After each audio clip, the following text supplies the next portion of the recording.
if you can grade men in high, medium, low category, the medium and low category of men would probably not find mates. Welcome to Honey of Knowledge. This is the fifth edition of Friday Talk series, Friday Talk 5. In this video, we will be talking about two things which I was pondering on. How to transfer purchasing power rather than money. I'll explain that later. What do I mean by that? And how do we address the idea of mismatch markets? To give you an example, if you go to an online dating site or an app, you would obviously find more number of straight males than straight women. So, how do you tackle that? We will talk about both these things. Let's get started. First, let's talk about how to address the mismatch in markets. Taking the example of online dating. And obviously, in online dating, you have more number of straight men than straight women. For example, let's say you have 100 men and only 5 women. These 5 women would always get 5 men, and the market would be devoid of the other side after some point of time until new pool of 5 women comes in.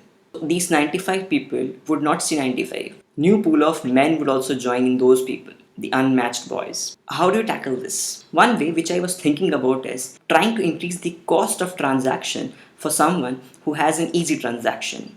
In this situation, the straight women have an easy transaction.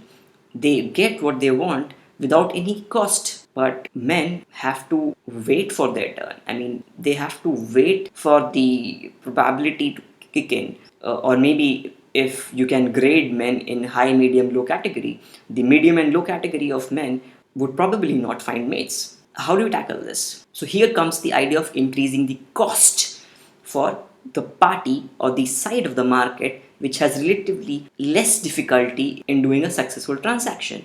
So how do we go about it? Now, let's suppose we have the same 100 men and 5 women, and both of them are straight. So men are looking for women and women are looking for men.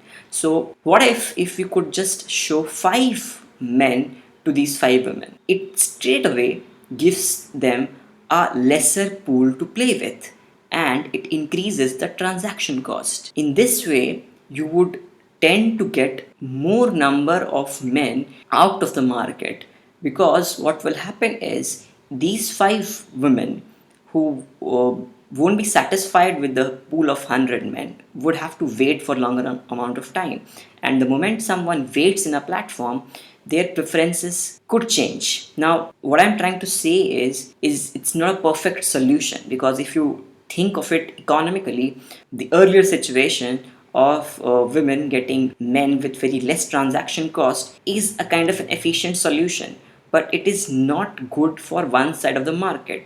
So you're trying to improve one side of the market, and because the number of people at one side of the market is much larger, so you want to keep them happy.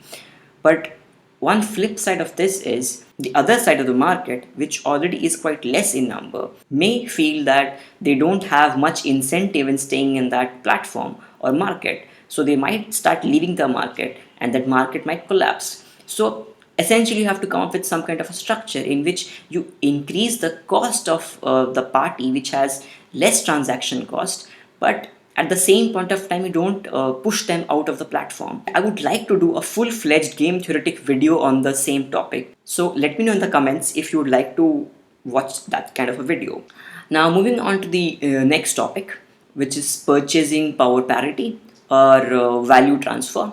Let's say you have a friend in the US and you live in a third world country like an African country or an Asian country, and you want to transfer a gift from your country, the US. Now, obviously, if you take your local currency and convert it to the US dollars, you won't be getting the same amount of value. So, what you could have bought in your country with your local currency is not sufficient to getting the same thing in the US. So, how do you tackle this problem? To address this, I thought of somewhat wacky solution which you might find quite amusing and laughable. But trust me, I think this could work if implemented in a proper way. and I am relying on network effects here. What's the idea? The idea is, let's say you have two countries, for example. In the first case, you have US and you have India, and let's say you want to transfer a gift from India to US. Let's say you have two people in US and two people in India.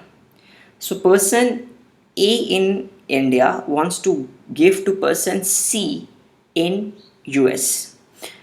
Now obviously A and C directly interacting would not be desirable for our case. We want to transfer value, not currency. But whenever A transfers to C or A gives a gift to C, you are transferring currency, rather cash, not value in the real sense of that word, because you can't get the same amount of goods or same thing in US for the same amount of currency in India. Let us say that A has a friend, or rather A asks for cooperation from D in US. Let's do it on a whiteboard. A wants to transfer a gift to D. I might have said A wants to transfer to C, but let's change it to D.